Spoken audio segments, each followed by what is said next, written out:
What is up, my friends? Welcome back to another video. And today we're going to talk about 3 left-hand patterns that you can use to spice up your arrangements a little bit if you're playing solo piano, but you kind of feel like your left hand's doing the same thing over and over, maybe just playing one single bass note and just holding it there for the duration of the chord, but you want to make it a little bit more interesting. Today's video will help you with that.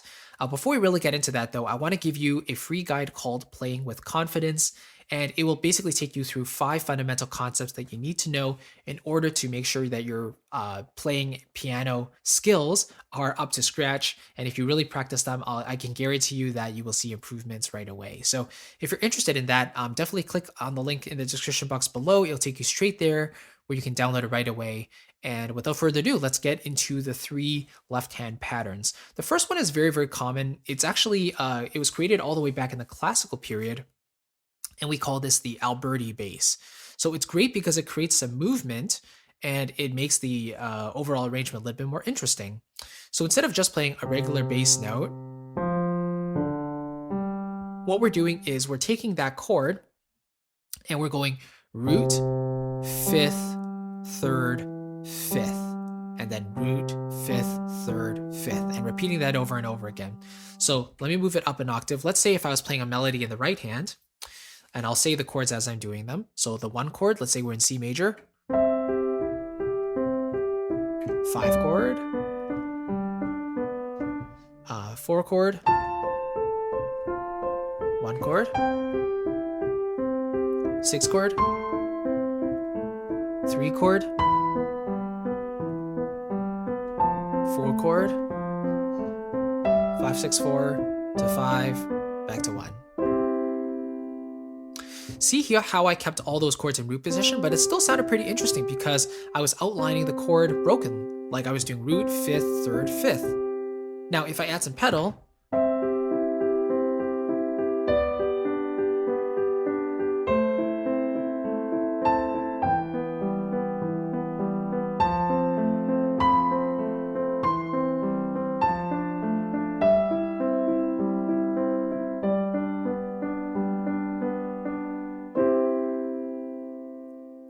right? It definitely adds a little bit of interest. Rather than just playing bass notes, I'm actually outlining the chord in a root 5th, 3rd, 5th type of motion there.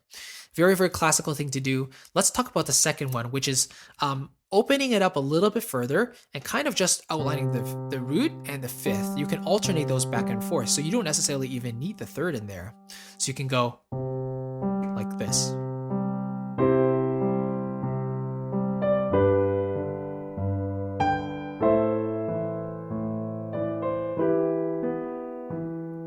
Now, that can work, but something I like to do even more is I like to go to the upper root as well. So I'll go root, 5th, root, back down to the 5th, and back to the lower root as well. So kind of like...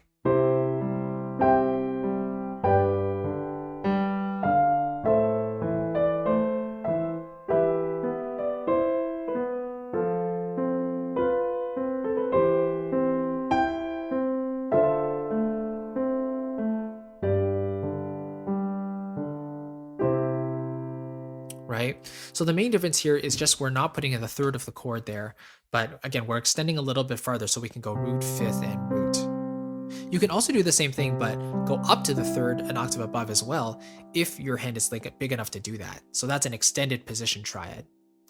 Then finally, the third way to do things, a third accompaniment pattern I want to show you is a waltz pattern. So let's say we want to do C major chord, but we can go bass and then 3, 5 together. A waltz is basically a dance in 3/4, like in ballet. So 1, 2, 3, 1, 2, 3.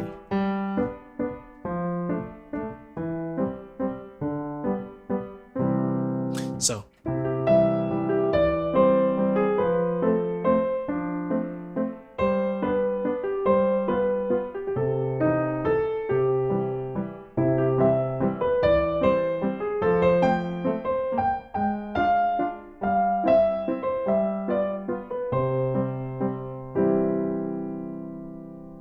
now, it doesn't really matter what notes you're playing above the bass note, but as long as you're playing the notes of the chord, you're pretty much set to go there.